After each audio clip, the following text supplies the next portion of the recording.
Pemirsa, bagi etnis Tionghoa, nama Cheng Ho tentu bukan nama yang asing, pun juga bagi umat muslim di Indonesia.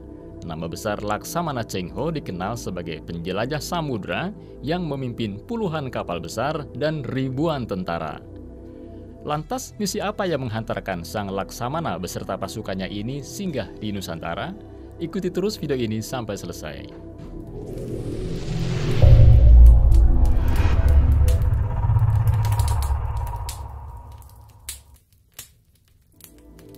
Laksamana Cheng Ho adalah pelaut besar dari Tiongkok.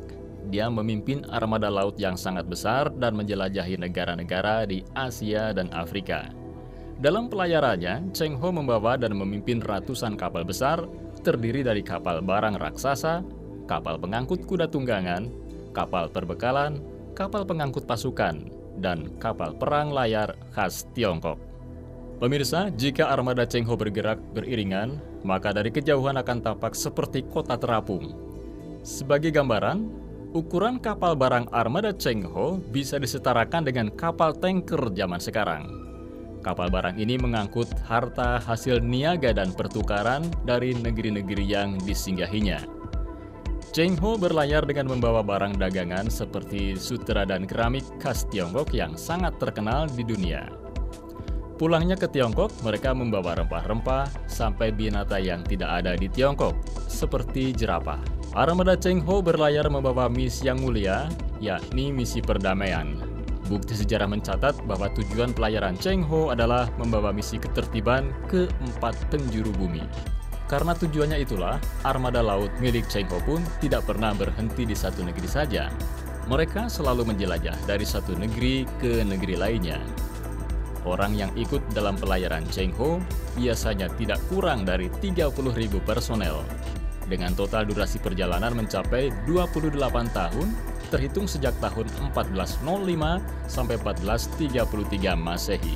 Pemirsa, Cheng Ho lahir dengan nama Ma He pada tahun 1371 Masehi dari orang tua beretnis Hui, yang merupakan etnis Muslim di Tiongkok.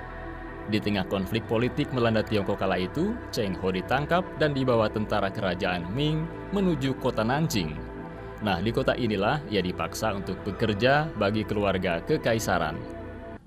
Namun, bagai menjemput takdir, selama bekerja pada keluarga kekaisaran, Ma He justru bergaul akrab dengan putra mahkota kekaisaran, yakni Pangeran Zudi. Mereka berdua kerap menghabiskan waktu bersama dan menjadi sahabat yang sangat akrab. Setelah Pangeran Zudi naik tahta, Ma He diberi gelar kehormatan sebagai Zheng.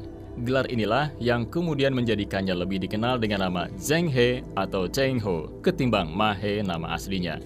Kedekatan Cheng Ho dengan Kaisar Zudi membuatnya dipercaya menjabat sebagai laksamana kerajaan. Cheng Ho dipercayakan memimpin armada angkatan laut yang terbagi menjadi 4 bagian, yakni komando, teknis navigasi, kemiliteran, dan juga logistik. Pada tahun 1405 sampai 1407 Masehi merupakan pelayaran pertama Cheng Ho singgah di Indonesia. Saat itu ia masih berumur 34 tahun. Pada pelayaran pertama di Nusantara ini, Cheng Ho menziarahi daerah Jawa, Aceh Raya, dan Palembang. Selepas menziarahi Palembang, Cheng Ho dan armadanya kembali ke Tiongkok untuk bersiap-siap melanjutkan pelayaran kedua. Pelayaran kedua Cheng Ho di Indonesia dimulai tahun 1407 sampai 1409. Kali ini Cheng Ho dan pasukannya merapat di pelabuhan Banyuwangi dan menjalin hubungan dekat dengan kerajaan Tumapel yang ketika itu berkuasa. Dalam pelayaran kedua, pasukan dan armada Cheng Ho juga singgah di Borneo, lalu kembali ke Tiongkok pada tahun 1409. Pada pelayaran ketiga, tepatnya tahun 1410, armada Cheng Ho kembali mengunjungi daerah-daerah di Nusantara, yaitu Jawa, Samudra Pasai, dan beberapa negara tetangga Indonesia seperti Malaka dan Siam. Menginjak tahun 1411, armada Cheng Ho berlayar pulang ke Tiongkok. Begitulah sampai pelayaran kelima kalinya usai pada tahun 1419, Cheng Ho bolak-balik mengunjungi beberapa daerah di Nusantara. Sebagai seorang Muslim, Cheng Ho selalu membantu perkembangan Islam baik di dalam negeri maupun di negeri yang dikunjunginya. Jejak nyata peninggalan Cheng Ho di titik dakwahnya adalah musola atau masjid. Di Tiongkok, Cheng Ho membangun masjid dengan mengikut sertakan semua pasukan kaum muslim dalam armada besarnya.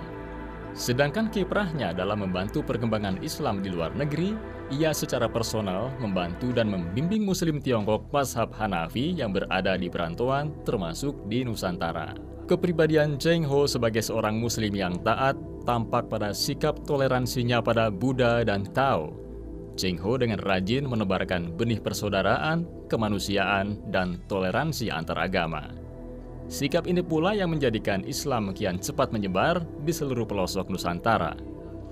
Kegiatan lain yang ada kaitannya dengan eksistensi Cheng Ho sebagai muslim adalah berziarah kepada pendahulu-pendahulu Islam, serta membangun dan memugar masjid dan musola. Dalam beberapa kunjungannya ke berbagai daerah, Cheng Ho selalu menghadiahkan cindera mata kepada raja dan penguasa daerah yang dikunjunginya. Perjalanan yang ditempuh Cheng Ho sama sekali tidak menggunakan agresi. Kekuatan militer yang dimilikinya hanya digunakan untuk membela diri. Misalnya ketika armadanya dicegat oleh gerombolan perompak di Selat Malaka, dengan taktik militer yang dikuasainya, Cheng Ho berhasil menumpas gerombolan bajak laut tersebut. Hal itulah yang menjadikan armada Cheng Ho begitu disegani dan senantiasa mendapat sambutan yang sangat baik. Cheng Ho meninggal dunia pada tahun 1433, dimakamkan di kawasan Niu Shou San atau Gunung Niu Shou, Kota Nanjing, Provinsi Jiangsu. Ratusan tahun setelah muhibahnya ke Nusantara, ia masih dikenang. Organisasi Islam Tionghoa bernama Pembina Iman Tauhid Islam atau PITI aktif membangun masjid bernuansa Tiongkok di beberapa kota di Indonesia yang dinamai dengan nama Masjid Cheng Ho. Setidaknya sudah belasan masjid yang dibangun untuk mengenang Laksamana Cheng Ho di Indonesia.